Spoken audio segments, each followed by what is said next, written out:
Bienvenido a Eyorian Audiolibros. Historias oscuras y fantásticas, narradas para que te atrapen desde la primera palabra.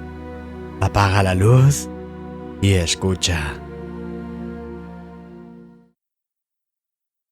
Alejandro Holgazán, por Eyorian. A Luna, mi compañera, mi fiel amiga, te añoro. Un día lluvioso. Luna saltó a su cara y comenzó a lamerle y ladrarle. «Luna, no», protestaba el pobre Alejandro, que tan terriblemente era arrancado de sus sueños. La perrita dio un brinco, aterrizó en el suelo y salió disparada hacia el comedor. Apenas había alcanzado a Alejandro la ropa para vestirse, cuando Luna volvió a aparecer con una pelota en la boca. Alejandro resopló. La pelota rodó hasta él y Luna lo miró expectante. Alejandro la apartó con el pie. «No seas pesada, Luna», le dijo. «A desayunar», dijo la madre desde la cocina. Alejandro se sentó a la mesa, con sueño aún, y desayunaba mientras su madre le preguntaba: «¿Tienes todos los deberes de la escuela terminados?» «Sí, mamá», respondió éste. «Es muy importante que tengas tus trabajos al día, hijo», le decía la madre. Cuando el niño iba a salir a la calle, con la mochila al hombro, le dijo la madre: «Coge el paraguas, Alejandro, está lloviendo». «Sí», contestó él. Aquel día, Alejandro salió a la calle con la culpa de la mentira. Alejandro corría hacia la parada del autobús una vez más, sin tener los trabajos acabados y habiendo mentido a su madre. Ahora, la lluvia salpicaba su cara y sus piernas corrían veloces bajo la tormenta. No se explicaba cómo no había realizado el trabajo para clase. Se imaginaba que el destino y la casualidad habían actuado contra él. Parecería un argumento falso, una excusa, pero no era así. No podía serlo, porque a Alejandro no le faltó voluntad. El maestro no creería su versión. Para él, todo lo que no fuera cumplir con el cometido asignado eran excusas. Pero, analizando los hechos, el niño se veía capaz de demostrar ante un tribunal justo su inocencia. En primer lugar, la tarde anterior, cuando llegó a casa, después de haberle sido conferida la misión, nunca debieron televisar aquella película que tanto le gustó. ¿Cómo una inocente y pequeña personita sería capaz de vencer una tentación tan grande? Para cuando hubo terminado la película y los comentarios de la misma, decidió embarcarse en la dura tarea de leer el libro para hacer la redacción del colegio. Pero él no sospechaba que sus problemas, en realidad, acababan de empezar. Su madre le obligó a tomar un baño.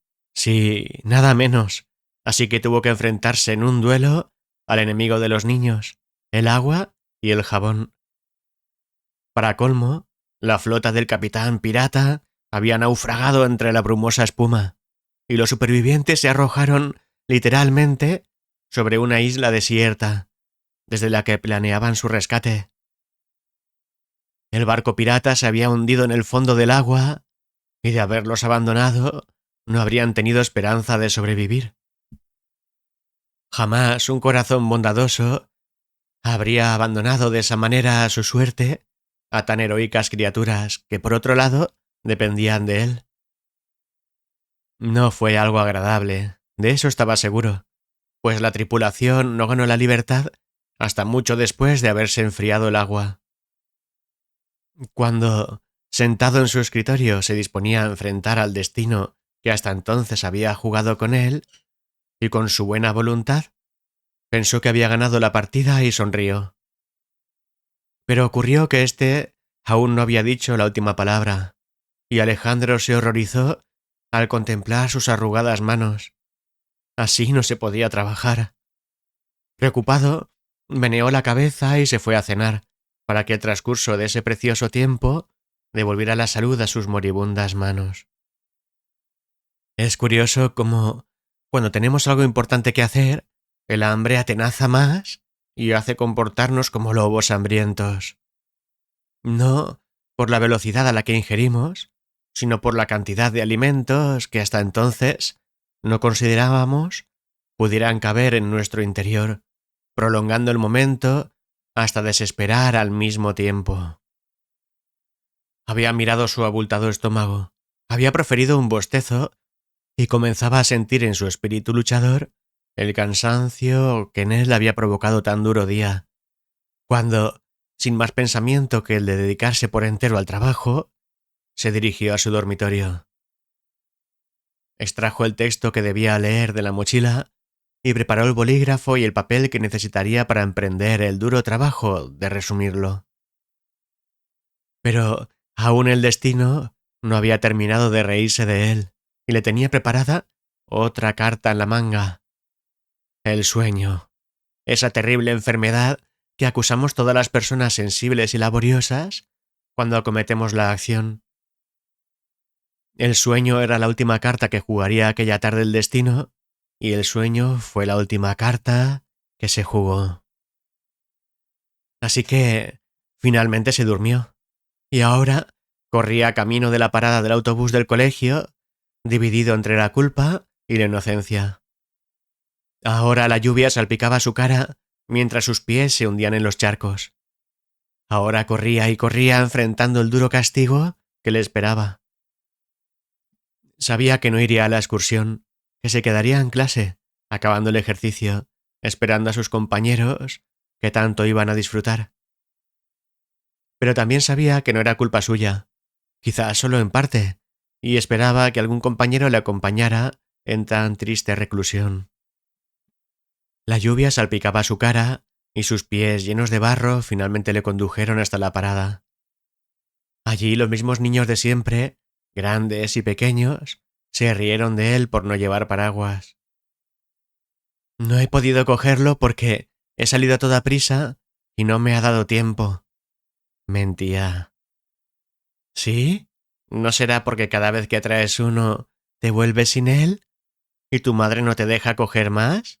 Le contestaban jocosos. Ante esto, nada podía responder el pobre Alejandro. La verdad es que, una vez abierto, nunca se sentía lo bastante fuerte como para cerrarlo. Esto le daba mucha vergüenza, porque el resto de sus compañeros sí podían, y le creaba muchas incomodidades a la hora de entrar en clase. Por otra parte, era verdad que volvía sin ellos, porque siempre se los quitaba a algún otro niño. Una vez, durante el primer año, cometió el error de llevarse sus preciadas bestias de combate para jugar en el recreo. Apenas llegó a utilizarlas porque enseguida se las arrancaron de la mano y huyeron con el botín. Fue corriendo, desesperado, a contárselo al profesor guardián del patio, pero solo consiguió recuperar dos, y estaban rotas. Por fin llegó el autobús. Como siempre que llovía y no tenía los deberes hechos, Alejandro tenía la esperanza de que el tráfico le hiciera llegar tarde. Pero esta vez no ocurrió así, y con una puntualidad no deseada, llegó por fin. Cada vez llovía más fuerte. Ese día los niños no formaron cola, sino que entraron al edificio en desbandada, huyendo de la ira del cielo. Alejandro hizo lo mismo, preguntándose si no se suspendería la excursión. Cuando los profesores permitían que dieran rienda suelta a las más locas carreras por los pasillos, era porque la cosa iba en serio. Alejandro entró en clase y se colocó enfrente de su mesa, como todas las mañanas, hasta que el maestro dio permiso para sentarse. Había vuelto a la selva. El cajón de su mesa era un desastre. La peste le llegaba, mareándolo. Tenía que tapar el hueco de la mesa con su propio cuerpo para que los vapores de antiguos almuerzos olvidados no le hicieran enfermar. Miró a su alrededor, como mira al condenado pretendiendo guardar los últimos instantes de luz para siempre en su recuerdo. A ambos lados, las librerías se levantaban amenazadoras hasta la repisa de los ventanales. A través de ellos, creía vislumbrar la libertad. Tras de sí, ninguna mesa más, ningún niño más, nada. el olvido. Había sido desplazado poco a poco por sus compañeros hasta los últimos sitios de la clase. Como os podréis imaginar, Alejandro no se sentía demasiado cómodo entre ellos. En la pared de su derecha estaba la puerta que podía conducirle a su añorada casa o al despacho del director. Más allá los oscuros y largos pasillos. Había, además de las librerías, ciertos armarios bajos en los que se decía que vivían voraces ratas. La leyenda popular decía que más de un niño había acabado castigado allí.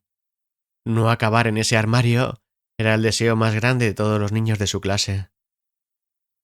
Por delante de él, a lo largo de un pasillo demasiado largo para ver con claridad, veía las cabezas de sus compañeros, alegres y juguetones. Más adelante, aquel hombre que entusiasmaba con sus anécdotas a Alejandro, pero que se hacía muy temible a su vista cuando no tenía los deberes hechos. Miraba desde lo alto de la tarima, tras su negro bigote, bien acomodado en aquel almohadillado sillón. Tras él, el encerado, el lugar donde mayores vergüenzas había sufrido nuestro amigo. Sobre el encerado, un reloj. Ordenaba cuándo se entraba y se salía de allí. A ambos lados del reloj, dos cuadros colocados con tétricos grabados de la Virgen con el corazón apuñalado y Jesucristo clavado en la cruz le atemorizaban. Voy a nombraros por orden de lista para que os levantéis y dejéis vuestra redacción en mi mesa. Cuando volváis a vuestra mesa, no os paréis a hablar. ¿Os habéis acordado todos de poner los nombres?, decía el profesor. Sí, contestaron los niños a un tiempo. Daniel, Marcos, Julián. Alejandro se apretaba en la silla, mientras, para su sorpresa, los niños respondían afirmativamente y corrían a entregárselo. El corazón le palpitaba como el tambor de Atila, el guerrero, mientras se escondía tras la última cabeza, tratando de pasar desapercibido, hasta que oyó su nombre. No, contestó Alejandro. ¿Cómo que no? ¿Qué quiere decir no, Alejandro?, preguntó el maestro enfadado. Que no lo tengo, aclaró el niño. ¿Y por qué no lo tienes? ¿Qué excusa vas a contarme?, interrogó el maestro con una sonrisa en los labios. No me dio tiempo. Trató de justificarse, casi convencido de parecer razonable. Pues al resto de tus compañeros sí que les ha dado tiempo. ¿Sabías que el que no lo hiciera no iría a la excursión?, le recordó el maestro con la más severa de las miradas. Sí, contestó apocado Alejandro. El maestro se asomó a la ventana. Alejandro miró desde su sitio también. El cielo se había despejado y ahora brillaba un radiante sol. Entonces, Alejandro, no irás a la excursión. Pero, de todos modos, mañana tendrás que entregarme el trabajo, sentenció el profesor. Alejandro bajó la cabeza. Había pensado mucho en aquella excursión y tenía muchas ganas de ir. Sus compañeros pasarían un gran día en el campo, mientras él debía quedarse. Por otra parte, de haber ido, habría estado solo todo el viaje, pues nadie se sentaba nunca a su lado en el autobús. Mientras él permanecía sentado, tuvo que soportar todo tipo de risas y miradas malévolas por parte de sus compañeros que iban saliendo camino del autobús. Cuando se hubo quedado solo, derramó un torrente de lágrimas. Vio marcharse el autobús con su algarabía a través de la ventana y aún permaneció allí de pie un rato. Después su vista descendió hasta los bajos armarios y, espantado, saltó hacia atrás. ¿Quién sabe qué oscuras criaturas pueden vivir en los lugares que el hombre ha olvidado? ¿Quién sabe si acechan desde allí, si traman, si conspiran? ¿Quién sabe qué clase de manjar pueden ofrecer las delicadas carnes de un niño para ellas? Alejandro volvió horrorizado hasta su pupitre, siempre demasiado alejado de la puerta. Miró los cuadros que le asustaban y volvió a mirar los bajos armarios, imaginando que, desde dentro, Algo arañaba la puerta. Precipitadamente salió de la clase y corrió a través del pasillo. Las puertas del patio estaban cerradas. Delante de él continuaba avanzando el pasillo hasta la puerta del director, y más allá jamás había estado. Finalmente se aventuró en pos de lo desconocido y continuó con paso vacilante y tembloroso a través del inexplorado pasillo. Excitado por una nueva aventura que iba a recorrer, se fijaba en todos los detalles para no perderse a la vuelta. Volvió la cabeza por última vez. Ya casi no se veía a la puerta de su clase. Aquel día, Alejandro, un niño de 10 años, podía convertirse en un Magallanes, pero también podía pasar a ser una víctima anónima. De lo que había más allá, solo se contaban leyendas. Nadie que conociera había estado allí en persona. Su paso vacilante le condujo hasta una misteriosa puerta. Sostuvo el pomo y durante cierto momento luchó consigo mismo hasta que, mostrando un coraje hasta entonces carente en él, la abrió. Se encontró al pie de unas escaleras y una voz dentro de sí le advirtió que si daba un paso más, acabaría con el último suspiro de su inocencia. Tras de sí, la puerta del despacho del director se abrió y Alejandro se abalanzó escaleras arriba, todo menos caer en manos de el castigador, pues así llamaban los niños a aquel hombre, ya que cuando se portaban mal eran conducidos ante él para que les aplicara un castigo y un sermón. Trepó la interminable escalera y acabó en el descansillo de un segundo piso, cuyo pasillo se extendía de izquierda a derecha. La escalera continuaba ascendiendo, así que, excitado, pensó que aún habría un tercer piso y quizá también un cuarto. Aquella sensación de grandeza no sospechada le hizo sentirse mareado. Aún recordaba la primera vez que había entrado en aquel castillo de la enseñanza.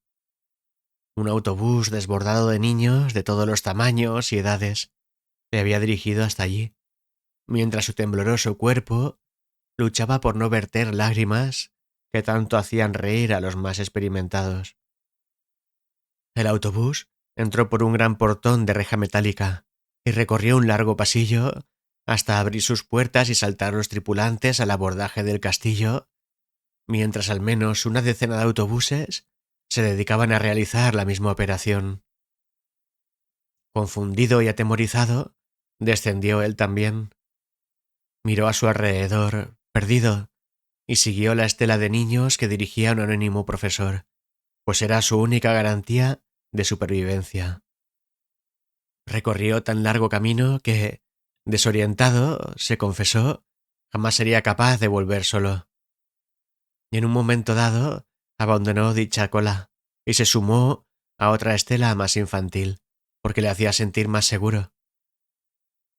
¿Qué edad tienes?, le preguntó la maestra que conducía esa cola. 10 años, contestó Alejandro. Eres demasiado mayor. Esta cola es de 6 años, informó la maestra. Pero mi madre me dijo que iría con los pequeños. La tuya debe estar por allí, le contestó señalando al otro lado del colegio una multitud de niños. Cuando llegó donde le habían indicado, apenas quedaba nadie en el patio. Entró por sí solo al edificio y una vez en el pasillo, reconoció a uno de los chicos del autobús, por lo que entró con él en su clase. Como no había silla para él, se colocó junto a la mesa como si estuviera sentado. Sus piernas le temblaban y apenas podían sostenerlo. El profesor pasó lista y cuando acabó le preguntó: ¿Tú quién eres? Alejandro. ¿Qué haces en esta clase?, volvió a preguntar el profesor. No lo sé, contestó nuestro pobre amigo, tras lo cual las risotadas de los demás le llenaron de humillación. ¿Cómo se nota que vosotros sí sabéis cuál es vuestro sitio? ¿Qué pasaría si fuera al revés?, pensó Alejandro. Este maestro lo condujo a su actual clase, y Alejandro agradeció tener una silla en que sentarse. Debía encontrar su lugar. Hacía ya mucho tiempo de eso. aún no le había abandonado la inseguridad. Mientras otros chicos se lanzaban al abordaje de las cosas nuevas, Alejandro se atemorizaba y replegaba a sus tropas en formación defensiva. Desde luego, no fue aquella una época en la que ganara alguna batalla. Aún después de tanto tiempo desde la primera vez, le parecía aquel un lugar lleno de misterios. Un lugar en que, por otro lado, nunca quiso estar. Tenía ante sí la posibilidad de explorar el segundo piso. Había algo más. Se aventuró a través de uno de los lados del pasillo y miró a través de una puerta entreabierta. Entonces descubrió el secreto que nunca nadie había contado a él ni a los suyos. Acababa de entrar en el mundo de los mayores. ¿Cuál es la raíz cuadrada de 9?